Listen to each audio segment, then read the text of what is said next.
Well, hello. Hello. And welcome back. Ooh, there is a glare. Finally to Night Shift with Andrea up late. Hey, guys. Oh, I'm going to take this off. I'm going to. How are y'all doing? Welcome back. Welcome us back. Yeah. It's been a minute. Exactly. It's been a minute. Happy March. We're into spring. We are not sponsored tonight by Claritin, as I say every spring that we should be. But here we are. I'm joined as always by my lovely co-host, Brian Sanders. Brian, how you doing? I'm good. I can breathe. I'm not congested. Please don't jinx anything and say it out loud like that.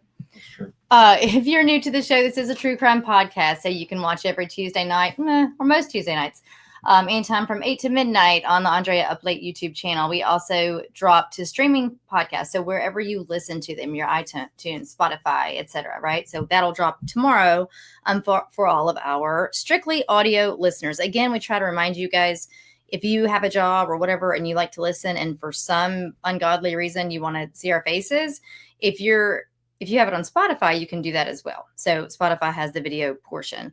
Also, if you're new here, Brian is a retired homicide lieutenant. And so with this being a true crime case, basically, it's why I married him. That's the only reason, really. You know what I mean? So I think we're going to get into it. We got some friends here in the chats. You can always, you guys, it's free. So you can join the chats if you want to while we're doing our live show. You just log into YouTube. Doesn't cost a dime, and then you can join in and chit chat about the cases. You can ask questions or just kind of banter, especially toward the end. You know what I mean? So they're all telling us about their jobs now, I see. Oh, cool. All right. Well, so the case we're talking about tonight, I actually got quite a few responses of people excited to hear this because they already know of the case. It's kind of one of those that might throw you for a loop. And so there are kind of some different opinions on it. We talk all the time that at Night Shift, we cover primarily unsolved cases and unresolved cases. Tonight, to me, screams unresolved, but I don't know. I'm going to let you guys decide, and we'll get Ryan's opinion as well. This is definitely a part one of at least 2 parts. Okay. You'll be glad we did that. Otherwise, this would be a 4-hour show tonight. So, without further ado, we will let pop culture guru Brian Sanders give us a little bit of information of some things that were going on in pop culture in 1989, which is when the case that we are talking about took place. I will tell you quickly that we have had, let me get this comment off the Kermit. Side note, Kermit Gosnell died. That's probably why that's in my brain. I shared that on my story on Instagram. If you listened, I think 2 or 3 years ago, I covered that case. And essentially he just died in prison at like 85 years old, back a couple of weeks ago. And he was horrendous. It was easily one of the worst cases I've ever covered. I'd say top 3. It gets to a point when you can't really rank them. You know what I mean? They're just all terrible, but his is up there. And it was hard to research for, and it was hard to tell. But he posed himself as an abortionist, but the reality was he was a serial killer, because there was a lot of infanticide happening after the fact. After these babies were born, women were being taken advantage of because he was also running this like pill mill, and it just goes from bad to worse. And it's horrific. So you can always look into that case if you're interested in that. But he did die. So that's the Kermit I think I was referencing. Mm-hmm. Otherwise, quickly, I was going to say on Spotify, occasionally we've caught flack on if someone has never listened to us, mm-hmm. and they turn it on to listen to a certain case and they hear us talking about pop culture or current events. That's not what this show is, guys. That's about 3 minutes of your time. So if mm-hmm. you are listening to that and you just want to get straight into it, just hit that little skip button.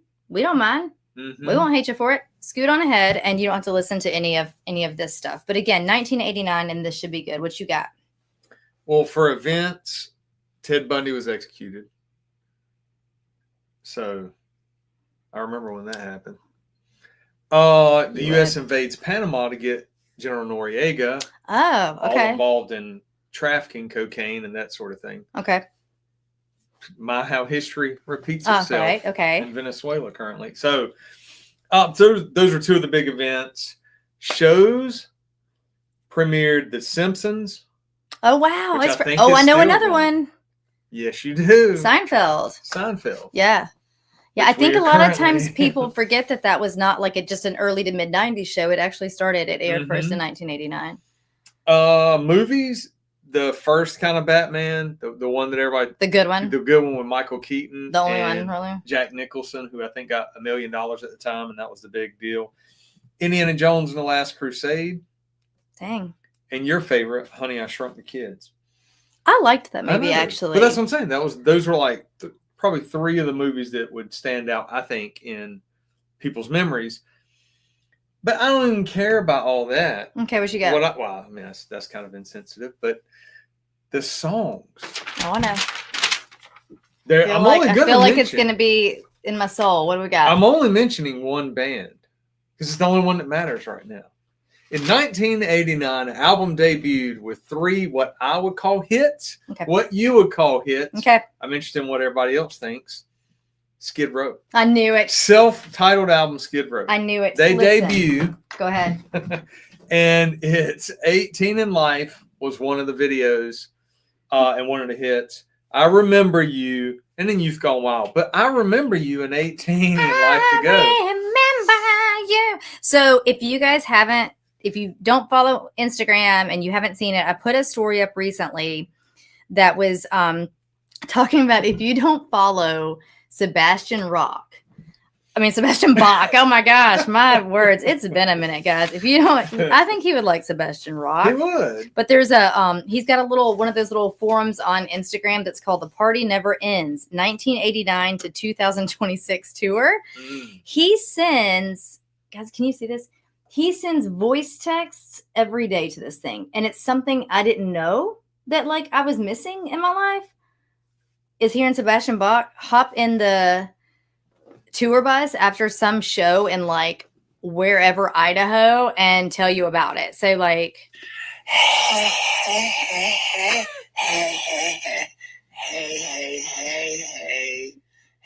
Oh gosh, okay. Well, I picked the wrong one. Here we go. All right, so anyway, it goes on. Florence, Indiana. Florence, Indiana. We're talking about Indiana tonight. It's perfect. Beautiful, Sebastian. Thank you. Got to follow him. All right. What if you follow him, send him a message and tell him you heard about that from us. Yeah, do send that. him our way. We would love to have him on. I've been spamming the fire out of him. Okay, go for it. Hey, that's all I got. That's it. Perfect. I got one more in 1989, and that is Andrea Uplate's oldest brother had a beautiful mullet and graduated high school that year. My first stage dive was in 89. At Leeway and Bad Brains. Oh my gosh. Well, that's a good one. Yeah, I was just a little itty bitty kid. Should have led with that. All right, guys, y'all ready? We are going to do it. We are going to get into it. This is called pretty much across the board if you were to Google this case or look it up on any podcast, it's called the Prom Night Murders. And this involves a family out of Indiana ultimately, and everything kind of culminates, like we said, in 1989. Okay. So I'm going to start you out with a little bit of what a detective said when he arrived on the morning of April 30th, 1989 to this home. He said the scene was something no one should ever have to see, stated one of the responding detectives. All 4 were slain. The blood in the basement, even more than in the hallway upstairs. And the dog was still on his lead. So we're going to get into what all of that means, obviously, as we go through the evening. So Robert Pelley and Ava Armstrong met while at Mount Vernon Nazarene University. They were known to their friends as Bob and Joy. That's what they went by. Mount Vernon Nazarene University was a Christian school in Mount Vernon, Ohio. They both shared a deep faith in God, and this was in no small part what drove their early relationship. So they didn't date long before they got married, and then on December 10th, 1971, Jeff Pelley was born. He was actually Robert Jeffrey Pelley, and they called him Jeff. He was their first and only child, and they were over the moon. And finally, in 1976, they had their second and their last child, a daughter named Jacqueline, whom they called Jackie. They briefly moved south to Kentucky when the children were still very young, and this was in the hopes of finding more lucrative work options. But when that didn't work out, they moved down to Florida. So here Bob got a computer programming job, and in April of 1980, when the kids were 9 and 4 years old, the family became residents of Cape Coral, Florida. So to pull from the city town's website, They say the city of Cape Coral is located in Lee County, Florida, on the Caloosahatchee River. Near its intersection with the Gulf of Mexico, Cape Coral was developed as a large subdivision of single-family homes through Gulf American Land Corporation, founded in 1957. There's a reason I'm explaining what the town was like to you guys, okay? Promoted as a waterfront wonderland with more canals than the city of Venice, Italy. Really? Mm-hmm. Cape Coral has over 400 miles of navigable waterways, more than any other city in the world, and with an area of close to 120 square miles. Geographically, Cape Coral is the second largest city in Florida and the largest city between Tampa and Miami. If you look at like the peninsula of Florida, Cape Coral is going to be on the southwestern side of the peninsula. And the population of Cape Coral in 1980, was just over 32,000 people. So we're going to keep this in mind. Like I said, the bustling and growing tropical city of Cape Coral. This matters as we discuss the future steps of the Pelley family as jobs change and moves occur.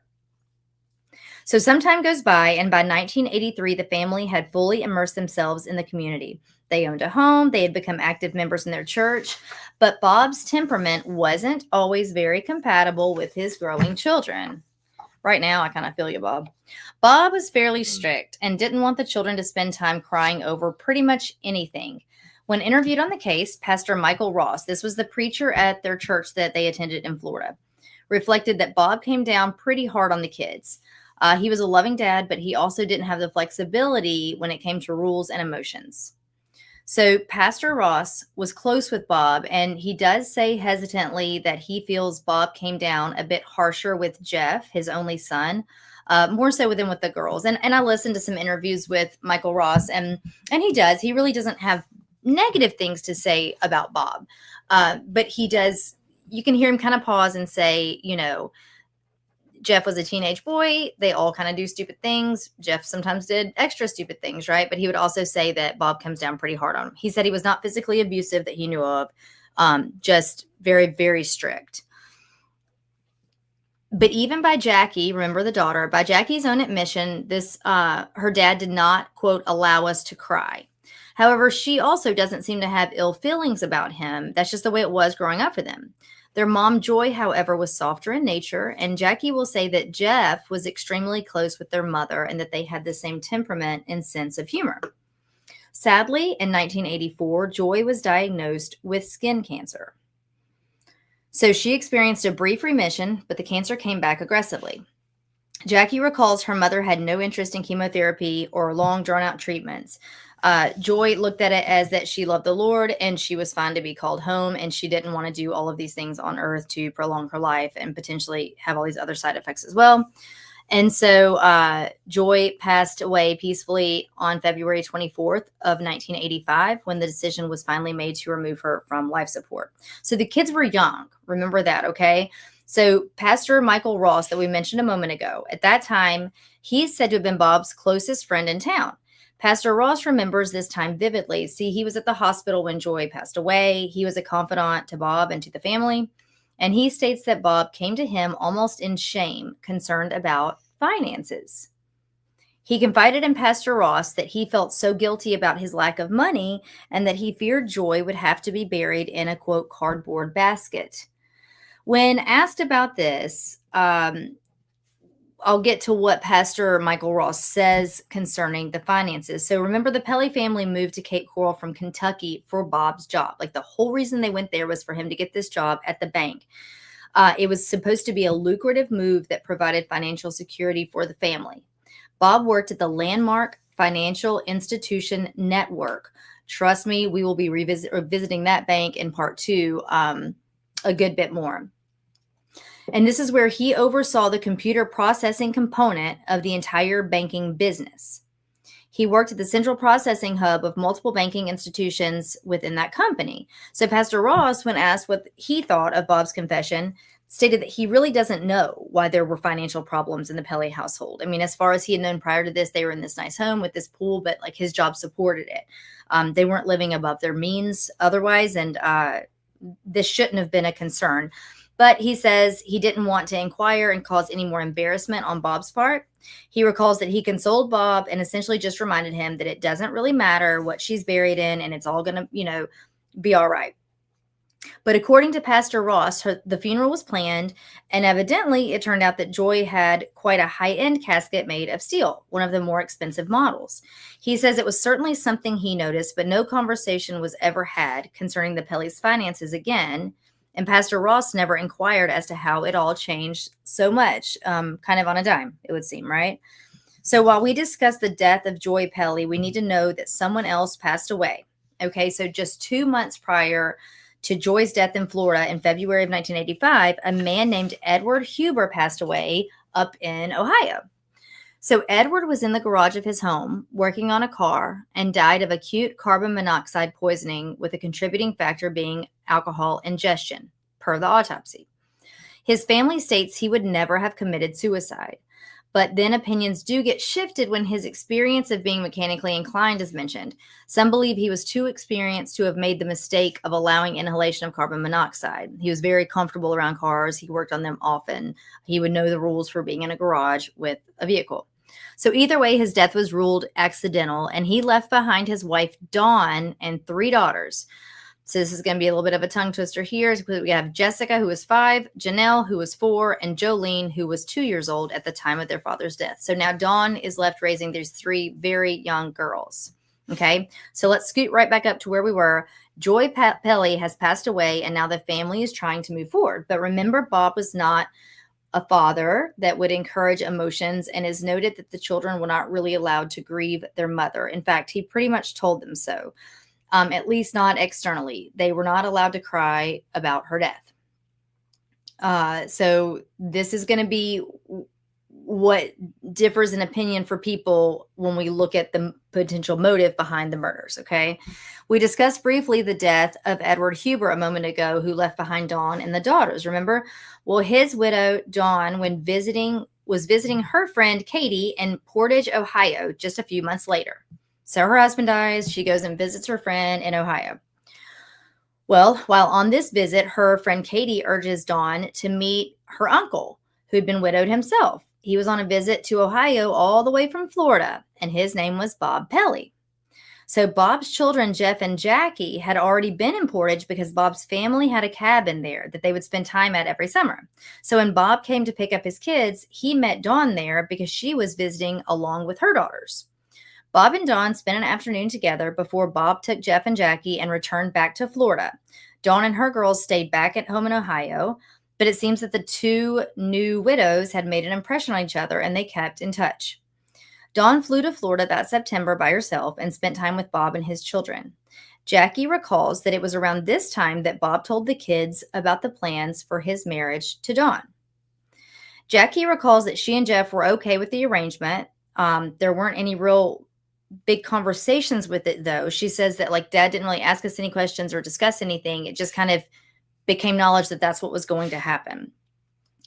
So it did. And on November 8th of 1985, Bob and Dawn married in a small ceremony in Ohio.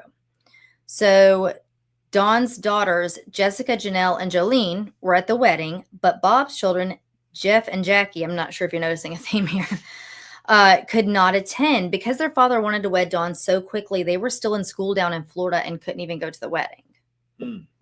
So this was 10 months after Edward had died. Remember, Edward was Dawn's husband, the carbon monoxide poisoning, and only 8 months after Joy's death, and their wedding has taken place. So Dawn and the girls leave their life in Ohio and move down to Florida and in with Bob and the kids. And the kids from each family, it's important to know, didn't really even know each other prior to them living together. I mean, they'd come from 2 different states, had not spent really any time together. But not much time went by in Florida, and Bob suddenly announced he had a calling to be a minister. We're down here living life in Cape Coral. Clearly finances rearranged themselves, and he was able to provide a beautiful funeral for Joy. The job itself is what he moved there for, to Florida, right? Because of the money. But now he's got this sudden calling, and he's going to move the family. The once lucrative job at Landmark Bank in Fort Myers no longer would be putting bread on the table at Bob's doing.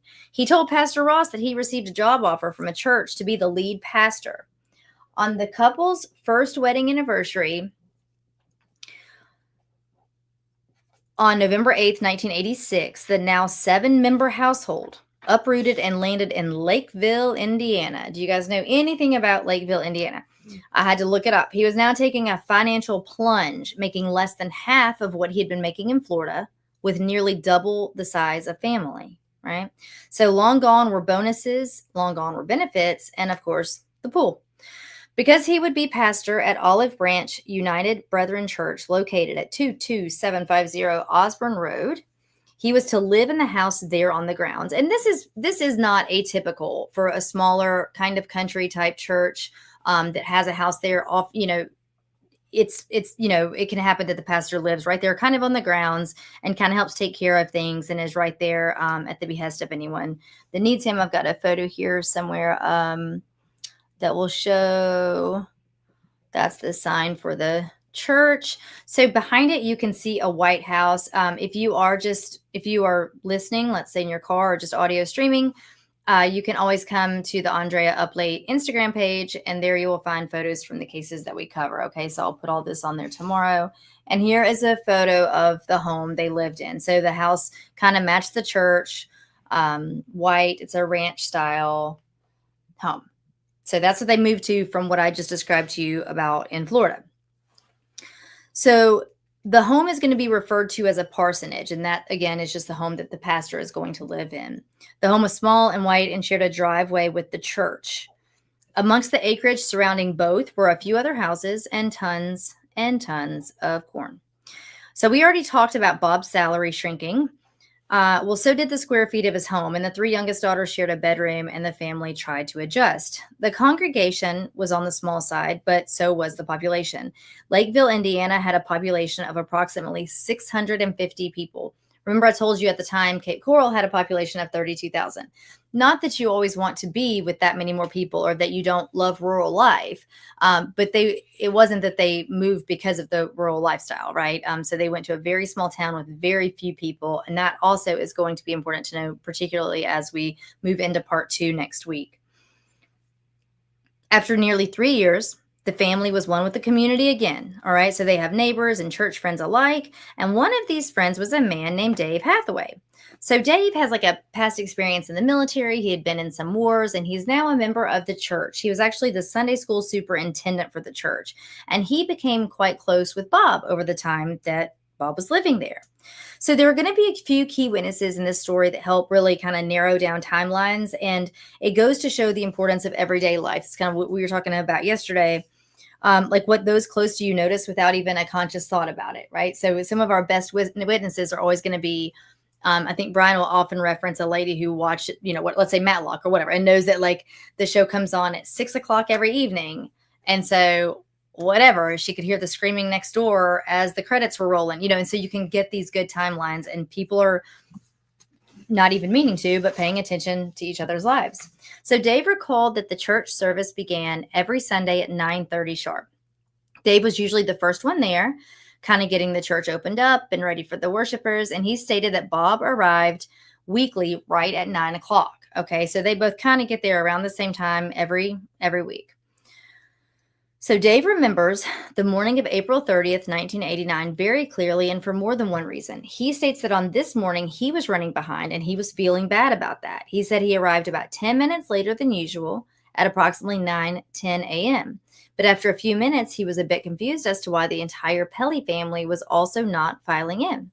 Not only was it completely out of the ordinary for Bob to be running late at all, but it would never be a thought that he and the family would not show up to church without notifying him in some kind of way of the change.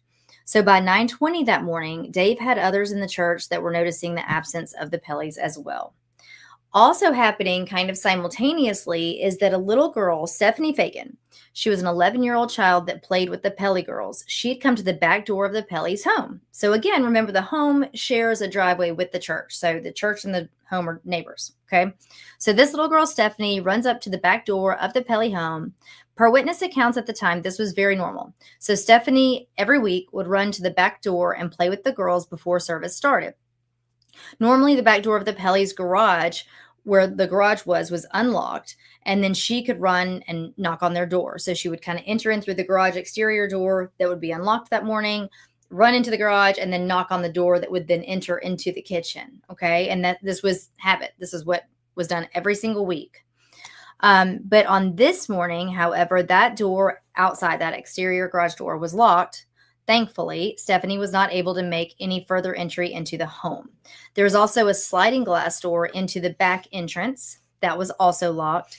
And when she was unsuccessful at opening both of these doors or reaching the girls, Stephanie just went on and ran back to the church. Her family was members there, and so she goes on back there. Finally, Dave Hathaway decided to ask another gentleman in the church to begin the service at 9:30, and he walks over to the Pelley's home. He was, growing uneasy, as you can imagine. This is completely out of character and different than any other pattern.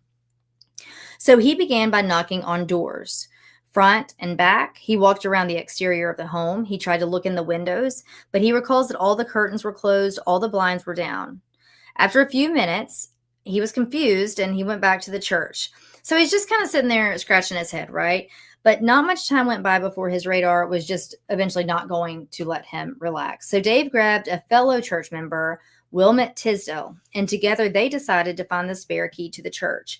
He thought it was going to work for the Pelley's home. So he thought we may have the same key, and his memory almost served him correctly because over time he helped like refuel propane tanks and do yard work and things. So he kind of kept the grounds or helped out with it. And so he was pretty used to this arrangement.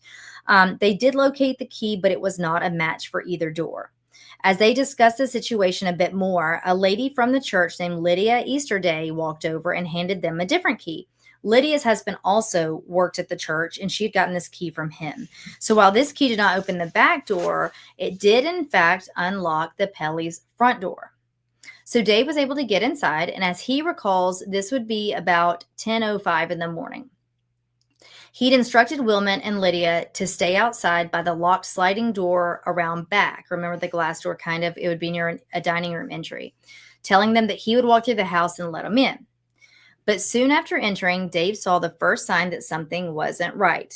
So in front of him was the dining room. So you can go on and kind of picture this. Next week, I'll have pictures laid out of the inside of the home as well. So he walks in and he says that the dining room and kitchen are in front of him, right, through these doorways, and the living room was just to his right. But at the foot of the doorway in front of him, lying on the floor, were Bob's glasses. When Dave walked toward them, he noticed to his left, just down the hallway that led to the bedroom, something worse. Bob was lying on the floor of the hallway. He was face up. His head was in Dave's direction, so his feet toward the doorframe of the bedroom in front of him, and he was lying in a large pool of blood. Dave noticed that the doors to all the bedrooms were open, and he noticed blood on the walls around and above where Bob was lying.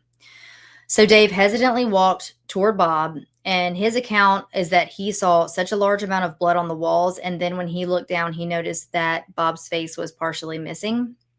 And so then he clearly knew Bob was dead. He immediately went to the back sliding door and let the others in. He told them to call 911 and that Bob was dead. So Wilmot used the Pelley's kitchen phone to make that call. And so this would be St. Joseph County Police that would be responding.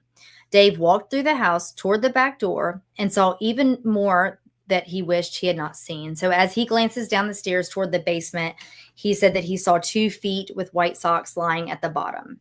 He recalls it was too dark down there to really see much of anything else in the moment, but he said he knew in his heart that the rest of the Pelleys were dead as well, because of course he remembers he's not seen the children running around playing like normal and, So thankfully, Dave never actually made it down to the basement because, Wilmot was in the kitchen with 911 on the phone, and he was so shaken knowing that what's going on right down the hall from him that he was unable to clearly give the address for the parsonage to 911. So Dave gets into the kitchen, takes the phone over for Wilmot, and, proceeds to complete that 911 call. So paramedics arrived minutes later. I believe it was 3 paramedics in total, followed by the police. So the 3 doors we've discussed, just so you can get kind of a visual image, are going to be as follows. The front door, just normal front door. You saw that ranch style home. There's going to be the back sliding door, and that kind of would enter near the dining area in the home. and the side kitchen door that goes out to the garage, and then, of course, the exterior garage door. So every account is that every door was locked prior to Dave's entry, with no tampering or forcible pressure noted.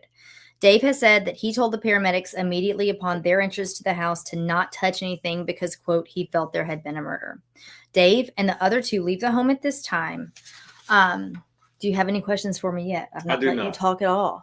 You keep going. I did take some notes, just a few here and there. Okay. A little bit about the scene, okay? Oh, hey, hitting comments here. Hey, y'all. So Bob had been shot twice in total, once in the chest and once in the right side of his face. Dawn and Jolene and Janelle were, in fact, all in the basement, as Dave had feared. They, too, were dead from gunshot wounds, and both girls were shot in the head. And Dawn, mom, had been shot in the head, but she also had fingers missing from one hand. This would be to indicate a defensive maneuver on her part, okay? So around 11 a.m., Detective John Bowditch was called out and arrived on scene. By now, more members of the church were on the property, in shock, consoling each other as word got out. Detective Bowditch states that he walked through the house for a basic look with one of the technicians. He recalls that Dawn's body position was actually kind of more like slumped on her knees, and sadly, she had one girl in each one of her arms. Outside of the horrific murders, though, nothing else really seemed to be out of the place in the home. Nothing appeared ransacked or stolen. Everything looked to be in the proper place. So when State Trooper Mark Center showed up, he tried to figure out exactly who was not at the home. So Mark Center, this detective, actually attended Lions Club meetings with Bob Pelley. So previously, some of the meetings had even taken place at the church. So he knew Bob personally. He knew this home. He knew who all was in the family. So when he realizes that 4 people are dead in there, he's trying to figure out who's not there. So while Dawn and her 2 youngest daughters are now dead, she had another daughter, if you remember, Jessica, because she had Jessica, Janelle, and Jolene. So at this time, Jessica had spent the night at a friend's house overnight, but was to be coming home any second to make it to some of the church service. Jessica recalls her friend's mom taking her home. And so she'll say they pulled in the driveway and she sees all this commotion, all the yellow tape. And she says, and she was such a child, she was 9 years old at the time. Mm. So she said that she thought it meant something had happened to her dog. Mm. And so as they pull in, a police officer stops the van, in the driveway before they could get too close, and calls out her friend's mom. Mom goes around to the front of the vehicle, and she will recall just seeing her sob. And she said that was unusual to me because if you think about it, as kids, you don't often see adults doing that. Mm-hmm. Usually try to kind of temper it a little bit. And so I guess the friend's mother has the horrible task of notifying Jessica about what's happened. Mm-hmm. There's no other family there at the time. There's nothing she can do. And so she puts Jessica in the front seat of the vehicle and tells her that her family is all gone. So if you remember, her dad had died, right? Her dad had died just a few years prior from the carbon monoxide inhalation.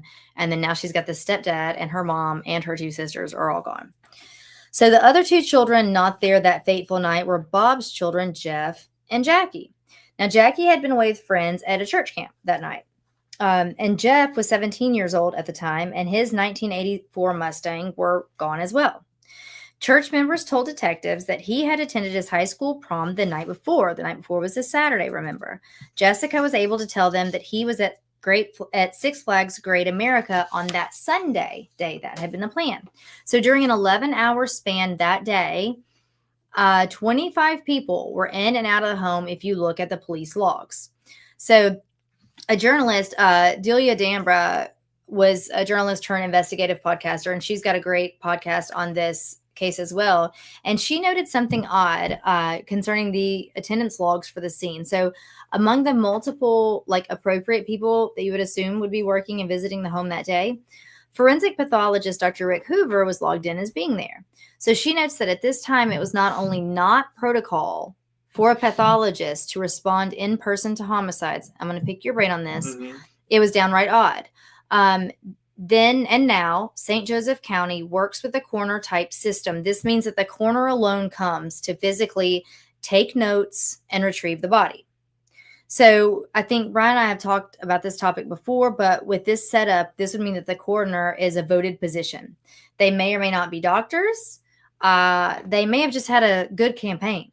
But Dr. Hoover was an actual forensic pathologist, and he would be the one performing the autopsies. He was logged as having been there from 3 to 4 p.m. and then again from 4:25 to 7 p.m. Now, when asked about this to the detectives, to Mark Center and Detective Bowditch, they both said that, yeah, this would not be the practice. Like normally you wouldn't have the forensic pathologist there. However, they say it was just a coincidence that Dr. Hoover was driving home from his home church. He only lived about a mile away from where the Pelleys lived, and he saw all the commotion there and stopped by. But it seems he spent a lot of time there. So I can understand how that can happen.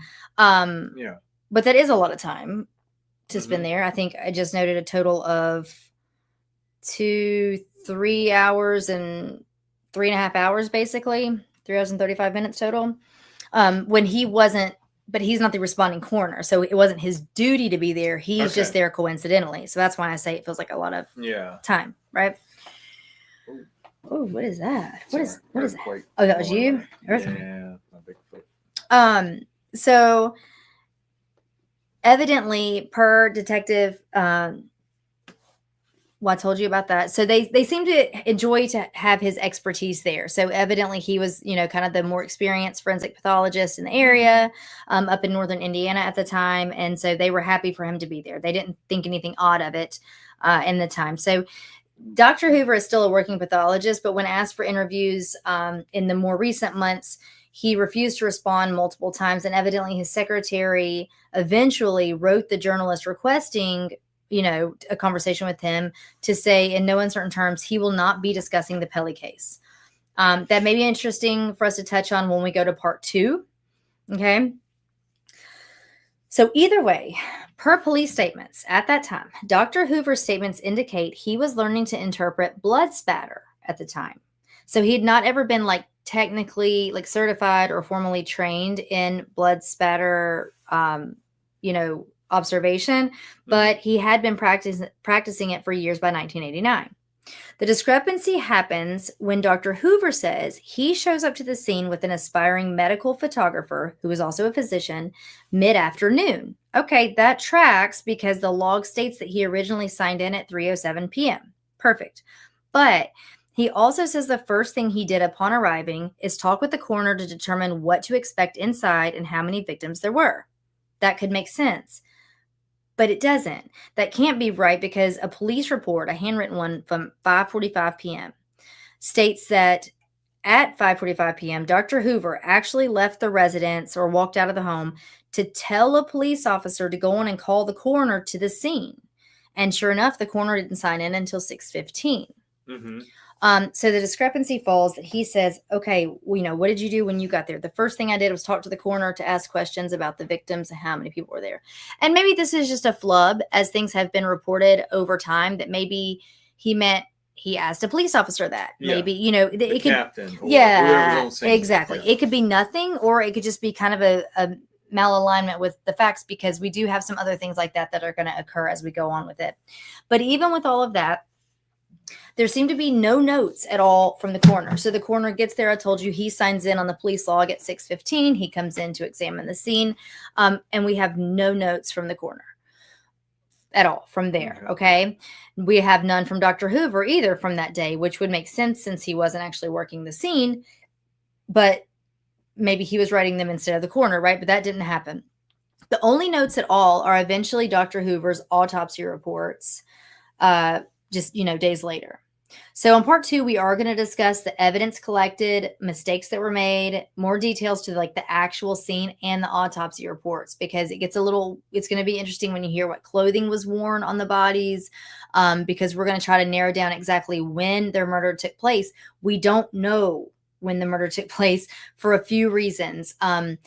there was no report. You remember I said there were no notes from the coroner. So what that's going to mean for us is there was nothing to indicate livor mortis, rigor mortis, right? So we've talked about that. We don't have anything to tell us how much modeling or pooling of the blood there was inside the bodies, right? And that's going to be kind of an indicator. It can help narrow down some time. We don't know how stiff the bodies were. Had rigor mortis set in and then actually gone away, it had been so long. We don't know any of that because the notes weren't there.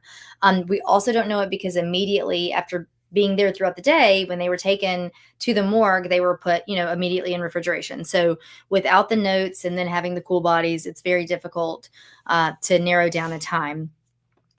So, again, I said we say on night shift that we focus on unsolved and unresolved. I told you that at the beginning. Someone is currently in prison as we speak for this quadruple murder. So I do want you to determine whether or not you think it's resolved. So I've spoken about the girls and some of their accounts on things, talking about like the Jackie, Jessica will take interviews. We've not yet focused much though on Jeff, the 17-year-old, Jeff, the only son. Jeff, the one that at 13 years old, while grieving the death of his mother, was told by Bob to call Dawn Mom. So we talked about Jeff being at the prom that Saturday night and that Jessica said he was at the amusement park that Sunday. Well, not long prior to the massacre, Jeff had gotten into trouble for stealing some CDs and cash from a kid down the street. And so Bob Pelley, he's not having this, right? So he's not going to take it lightly. Jeff was grounded, and though he desperately wanted to take his girlfriend Darla to the prom, he also wanted to go with all of their friends first to dinner. Then they all had plans to go to Great America the next day. So they were making a big old weekend out of prom weekend, which I get it. It can be a great time, right? So after Jeff got in trouble, though, his dad said, absolutely not. Absolutely no way. But finally, Dad says that Jeff could go to prom, but only if he, Bob, drives Jeff there and picks him back up. He's not allowed to go and participate in any of the other prom activities that weekend. So prior to this, neighbors of the Pelleys say that they got a visit from Jeff. So Irish and Sheila Saunders lived next door to the Pelleys from the time the Pelleys moved to Lakeview, Indiana. They say that Jeff came by asking to borrow their Trans Am to take to prom, as one does. Go Jeff, I don't blame you. So this is in part because a bit later that day, they state that Bob comes over and says to them, absolutely not. I did not authorize him to ask that of you, and he is not allowed to borrow your vehicle. He also told them something else interesting. He said that he had removed a part from Jeff's Mustang, rendering it undrivable. So that would be why Jeff was going to ask to use the Trans Am, right? Crafty little fella. Well, remember this in part 2 when we come back to this scene, because Jeff's Mustang, again, was not, in fact, at the residence, right? So when the bodies are discovered, his car's not there. So Jeff did attend prom, and he did go to the Great American Park that Sunday as well. So we have no idea whether his dad actually went through with disabling Jeff's car or not. Mm-hmm. Did Jeff know what his dad did to do that and fix it back himself so he could hightail it out of there for prom? Or did his dad relent and allow Jeff to even drive? So all of these different options could render very different opinions when you're looking at trying to solve this case or figure out any kind of motive behind anything. We have no murder weapon, guys. Again, all of these things we dive into next week. We have no murder weapon. We have no slugs or shells. We have no confession. We have no physical evidence. I will say that one more time. We have no physical evidence whatsoever. So was anger at not being allowed to go to all the prom activities enough to prompt this 17-year-old to annihilate everyone in his home? Because that is what police say. They immediately built a case for Jeff. In fact, less than 24 hours after the bodies were discovered, the police, told neighbors Sheila and Irish that we just spoke about that there was nothing for them to worry about at their home. This indicates that they have an idea of who did this. And they said this because they already decided Jeff had a moment of rage and snapped.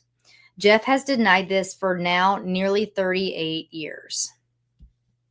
In 2002, still no evidence came to light. Even to say there was circumstantial evidence is a bit of a stretch, in my opinion. But even with no new evidence, there was, in fact, a new DA.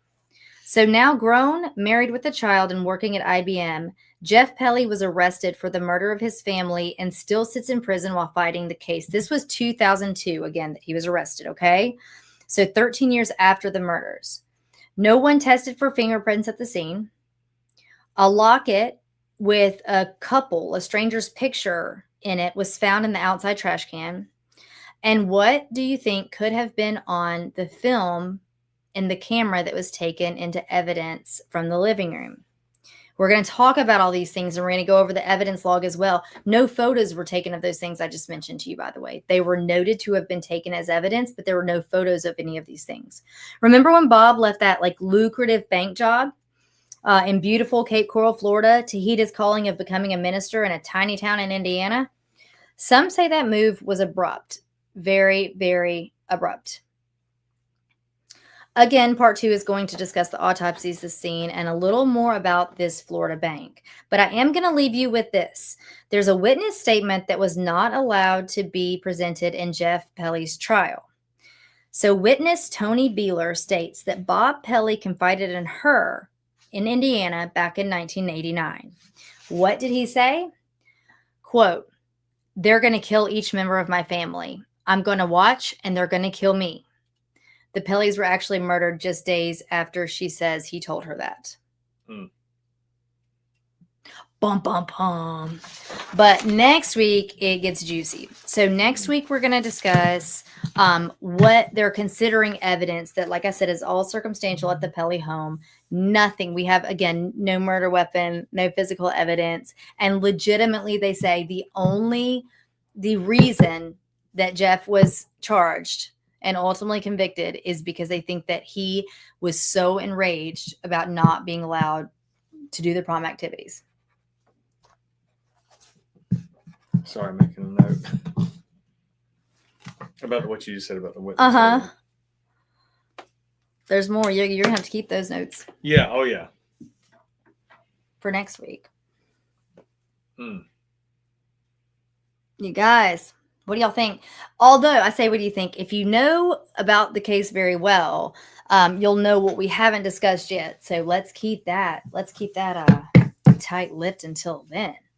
But yeah, it's interesting. And I mean, based off of everything that I've just told you, like I said, in 2002, when he was arrested, it wasn't because all of a sudden new evidence has come to light, or they were able to recover that one boot whose footprint matched the blood mark. There was nothing. And so that's why I say there was a new DA in town, because if you are in the camp of saying that essentially justice for Jeff, then a lot of those folks talk about a political maneuver that altered the course of this cold case, that ultimately had Jeff being charged. So, Bosco, you might be onto something, darling. He said, sounds like money laundering. Hey, Bosco, did you see I had a new friend on Facebook? Again, if you're new to Night Shift, this is the part of the show where we kind of talk about the case a little bit and banter with our friends in the chat. So if you would like to be one of those, you can be. There's always room in the chats. What you got? Yeah. When you were talking earlier, you mentioned the bank, and that later we'll get into that. The bank that he worked for. Mm-hmm. That was one of the things I was making a note about, was some other stuff. I will tell you guys. Should have come to light. Yeah. If this is all. I'll tell you guys that as a little teaser, that the bank that Bob worked at prior to moving to Florida so quickly was known by the feds at the time and was nicknamed the Candy Factory. Mm-hmm. So do what you will with that information. Yeah, I know. I don't, and again, 1989, that area population, like, what, 900, 600, I mean, 655. I do wonder, like, why photographs were not taken. And I know you'll get into it, like, of items that they're I have seizing. no idea. I still don't know why the photographs weren't taken. Yeah. Even if they quickly think it was Jeff, you think anything to even just like kind of help their case. Let me show you a few pictures though, speaking of this. Well, I mean, that's, like that, like even 89, every jurisdiction was documenting Yeah. crime scenes Yeah. pretty basically. You Oh, yeah. photograph, and Here's- some of that could be whatever. Sorry. No, The go one in ahead. the middle there that's not blurry is Jeff at his graduation. This is going to be Jeff later on with his wife. I will show you this. This was about the most that was rendered like left. This obviously there's a photo of this. There's not a photo of much is my point. Like I think that there's like 32 pieces of items on the evidence log that were taken and most of those were not photographed. This will be a partial remnant of whatever ammunition was used in the murders. Sorry, I was just reading the words on the page. I did that too earlier. About killers. Yeah. It was kind of crazy. Yeah. Yeah. So that's a photo there. Again, I'll put these all on the Andrea Up Late YouTube channel. I will give you this though. So if you're leaning one way, I'll show you this. This will be a rack in the living room. That's generally a gun rack. It's a 2-shelf one, and they've got. Well, I guess it's actually a 3-shelf one. But they've got like a bow, just like a bow staff on the top shelf or rack of this wooden gun rack on the wall. And the bottom part of it is empty, which would be no big deal. But depending on who you talk to, just the day before or 2 days before, there had been a shotgun there or some kind of a gun there that's not there now. Now, you may talk to somebody else who's going to tell you that actually that had not been there in months. This is where modern day investigations are so much easier because you just pull up social media and go, here's a dude picture took a in the living picture room less than 12 hours ago and the shotgun was in the rack. Yeah. This would be Jeff sitting, and this was when he was at Great America, the amusement park, with his friends the day after prom on the Sunday that the bodies were found. The detectives actually go here to talk to him initially. Here's Jeff later being talked to with police, and these are his maternal grandparents. So his biological mother, Joy, who was deceased from skin cancer at this time, it's her parents with him there. I mean, he's got nobody. Here's a photo of, it's going to be Jeff on the left, and all the way to the right is going to be Dawn, his new stepmom, with I believe that's Jolene and Janelle. And here's actually the whole family. Top left is Jackie. To her right is Jeff. To his right is Jessica. And then Jolene and Janelle down there with mom and dad, Bob and Dawn. There's that same family picture to the right. On the left is a photo of, that's the night of the prom. So this would be the night that we think the murders took place, at whatever time that happened. And there's Jeff at prom. So headlines back then will say,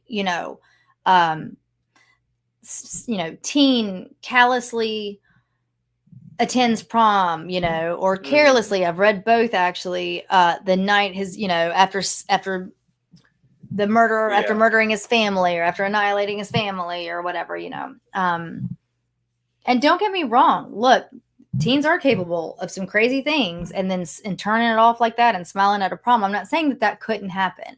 I'm telling you that what we have in terms of evidence is nil.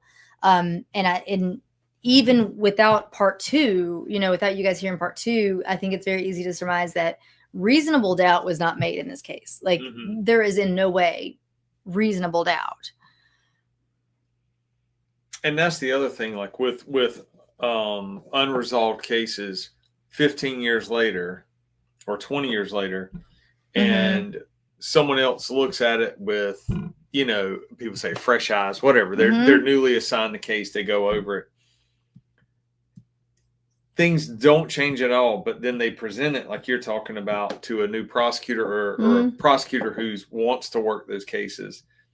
And then they can have a completely different finding in order to move forward to indict, as opposed to the years before. And that's where often, like, you got to pump the brakes and go, like, there's a reason that the department didn't charge back then. If nothing has changed, then it's almost like just a person's perception or Sure. different motivations. I know it's all kind of like, no duh. But it's kind of weird that's good. Anyway. Agreed. No, you're good. I mean, and Hat makes a great point, and we always have to explore every angle, and we try to do that here. And so he says, but is it possible photos were taken and didn't develop, over or underexposed, lost, lens cap on, etc.? Maybe the film didn't feed. Ideally, that would be noted in a report unless it was left out to save face. For sure, that could have happened. I think when we get into part 2, though, and discuss, like I said, like there was no dusting of fingerprints. There were no notes from a coroner. It's kind of like it starts to stack upon itself. And so then it's easier to say like, there's no pictures, right? So, any one of those things could be a mistake, or we know that we've all talked about, a box of evidence, like things can get fully lost and, or misplaced, in a certain department and gone to like some junk room or broom closet, basically. And that happens too. So crazier things have happened. But at the end of the day, none of this was presented as evidence at trial either way. So there was a trial, and he was convicted, and he was convicted off of the theory that he snapped. But there was not any, the idea, but like blood on him, the gun was never found. So he was able to dispose of that. He knew to clean up the weapons. He knew to lock the doors behind him at 17.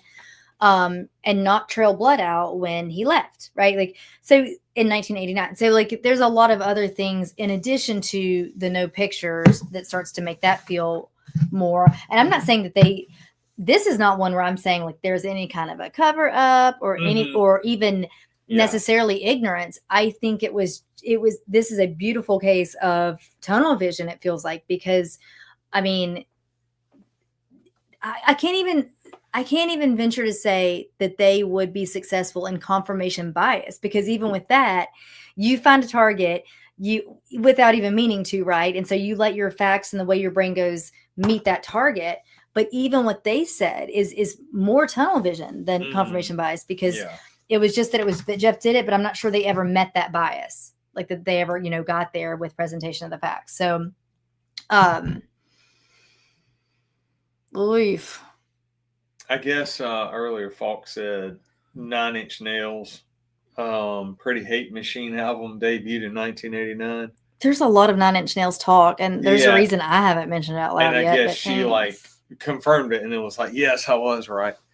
But when I read that earlier, I didn't think that was accurate. For some reason, I got like the late 90s idea of 9 Inch Nails. Is it okay that I don't care? Yeah, 100%. Love y'all. I don't care. Yeah. Hey, what are you doing in May?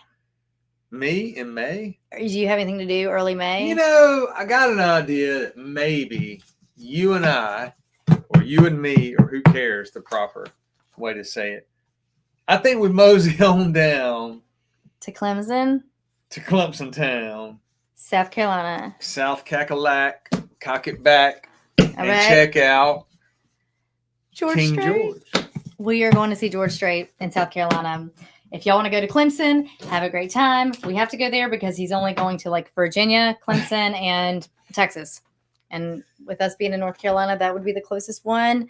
And I can't talk about it, though. I know you can't, and we still got to make another plan for an Airbnb for where we're sleeping. But do any of y'all live in Clemson, South Carolina? These tickets weren't cheap. Yeah. You get like nervous. You're like, man, like basically we can't jinx it. I know. And I don't even want to plan it, but I'm so scared something's gonna happen. I don't want to.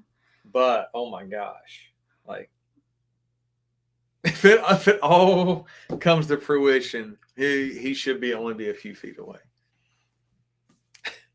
from us. If I don't come back the show after that, it's because I'm detained somewhere in Clemson, South Carolina for like aggressively pulling myself up on stage by using like the tops of his boots or something. I don't know. But anyway, all right. Well, I'm really excited that show didn't take 2 hours. I do think next week's episode is going to go on a little bit longer. It is a juicier episode because we're going to talk a lot more about the details again of the scene, the autopsies, and that Florida bank, which may be nothing, But we have another execution-style murder that took place around that Again, time. We that's have some where- other weird things going on. We'll talk about like circumstantial cases. Mm-hmm. If there's any other aspect like that, like you enter into, oh, okay, now we got a bank, now we've got potentially this other investigations going on. That's where you do definitely got to pump the brakes. Mm-hmm. Okay, hold on a second, because when we get into, I mean, it, they weren't rash in the in the arrest. The charges against Jeff, it was 13 years later. They were definitely rash in, consideration of evidence and where they thought that took them. Obviously, I hate circumstantial cases. Everybody does. And I fully get it. And I know prosecutors want to. I have a hard time even calling this one circumstantial. I mean, I don't know what the word would be, but it's literally like on a hunch. He got mad about prom, Yeah, that's remember we talked about like theory land when people start going, and I'm not talking about this one specific, but other cases in real life where people will start down that road and you have to like reel them in or just want to smack them and be like, what are you talking about? Drug deal gone wrong. You just made that up, or whatever. Like, oh, they hated their neighbor. Like, where did you come up with that? If it's not factually based, if it's not something you've have witnesses saying, something you've read from a phone extraction, computer extraction, someone confesses in an interview room, like, stop, get out of theory land and just work your facts, your evidence, your statements. So that's why it's like circumstantial cases become horrible in that sense, because you get one shot and obviously you don't want to charge the wrong person. But people also want the case solved. It's like, yeah, I get it. Good gosh. Like, I don't know. Yeah. Hendricks said, let's get back to George Strait. Are you going, Michael Hendricks? Yeah, Brett, he was charged in 2002, 0 forensics. So there's no, and you may have missed that part at the beginning, but there's no murder weapon was ever found, right? So the gun was not recovered. Absolutely no forensics, no physical evidence whatsoever. All right. So, we don't even know if at the end of the day, Jeff was actually allowed to go to prom, because there was that weird detail that his dad had told neighbors that he rendered Jeff's car undrivable by removing a part in it, the Mustang, but then Jeff drove the car to prom. So where a lot of people, I will go on and give you all this, that y'all are making me talk about part 2 is what's happening. So there was recovered from the scene a 35 millimeter camera and like a disposable camera. So if you're on the younger side, you guys, the 35 millimeter is not disposable. You put film in it. You would then go to the store and have the film. Take the film out, take it to the store, send it off, have it developed. You get your photos back. The disposable one, you take the whole camera to the store and they just develop it all and the camera goes to trash. Both of those cameras were taken from the scene. So there's an argument for wanting to know what was on the film, because no one's ever known what was on the film. And I don't mean just like, oh, the public doesn't know, but that's what convicted him at trial. It wasn't evidence in trial either. But at trial, but those cameras, many think potentially had pictures of Jeff and his lady Darla ready for the prom on the film. If those photos exist, or if that's what was on the film, that means that Jeff relented and that Bob relented and allowed Jeff to go to prom the way Jeff wanted to go, which would completely undermine the entire motive that prosecution built, that it happened out of rage. So, yeah, agreed. But yeah, so I don't know. I think that's, to me, one of the more frustrating parts is the film not knowing. And it may be nothing. It may be a bunch of fingers. Remember how like your finger would get caught on the thing when you do it and it's all blurry. You get like that big. It may be nothing at all. But it may be pictures that would completely exonerate him based off of the circumstantial evidence that was the motive that they played. Or if nothing else, without like speculating, but the defense attorney can say, I see you seized a camera with film in it. What were the results? Did you develop it? And then when the prosecutor this is all hypothetical. Yeah. The prosecutor's like, or the detective's like, well, we did. Uh-huh. Well, why wouldn't you? You know, same thing. It's Right, like, right. I mean, it's things like that are just, I don't know. And if that step was lost back then, whoever has been working it, that has to have been like the case of that city forever. Then do it. Someone needs to grab it at some point, develop it, figure it out. Yeah. And well, who knows if it even exists anymore? I mean, I don't. So I will say that and we'll talk details here later next week, but Jeff does have a different defense attorney now because this defense attorney is trying to prove ineffective counsel prior, and that there was like misuse or whatever of evidence, where prosecution you're making me talk about part 2, where a prosecution did hold up a pair of jeans, and use this as kind of like the smoking gun, which is still super duper weak, and said that these were Jeff's jeans that he wore the night of the murders and that he laundered them like they were in the dryer when the bodies were found. And so defense wants to say if they in fact had been laundered, why was there a very legible, untattered receipt in the back pocket of those jeans?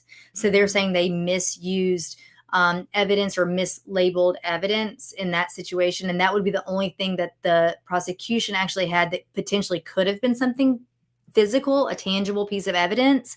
And even then that's a long shot.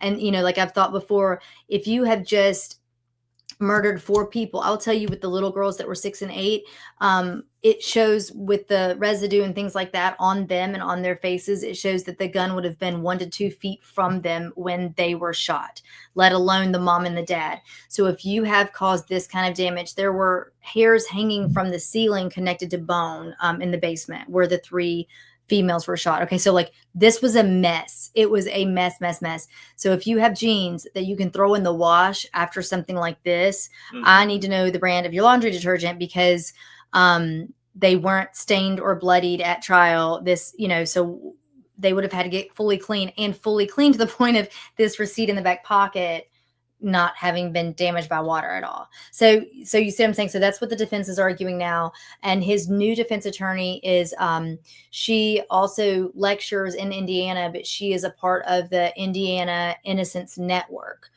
So she's been fighting pretty hard for Jeff now. I mean, they were making moves up in his case up until last year. So there have been a lot of appeals and XYZ, but he's still there. His sister, I will tell you that Jackie, his biological sister, fully feels that he is innocent. She said that, like, yeah, he and her dad argued about as much as any other teenage boy and their dad. She didn't think he had it in him to snap. His stepsister, Jessica, she was 9 when this happened, and her entire family was dead. And so she does think that he did it. There's not a reason for her to, you know, to think he did it in the sense of, oh, because he had said this before, or I've seen him act this way before. It was more that, like, you know, he bullied us when we first all moved in together. I was like, yeah, these kids hadn't even met each other. And both of them have newly dead parents. And all these like preteens have to go get along. So, you know, so it's terribly sad in all sides for all of them. I mean, regardless of who did this.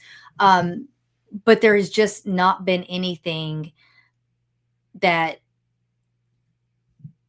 I don't know, nothing's come forward all these years, almost 38 years later. April will be 38 years. And it's not like this evidence now. It's like, oh, that's why he was convicted. I get it now. You know, that's not the case. So what is happening? I don't know. Good Lord.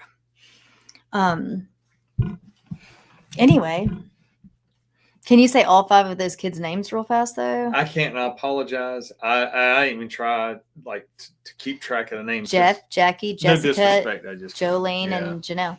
Yeah. Oof. That's a big family, though. So George Strait, that's what's up. I can't really talk about it. I know. Just gotta wait. Oh, gosh. Y'all.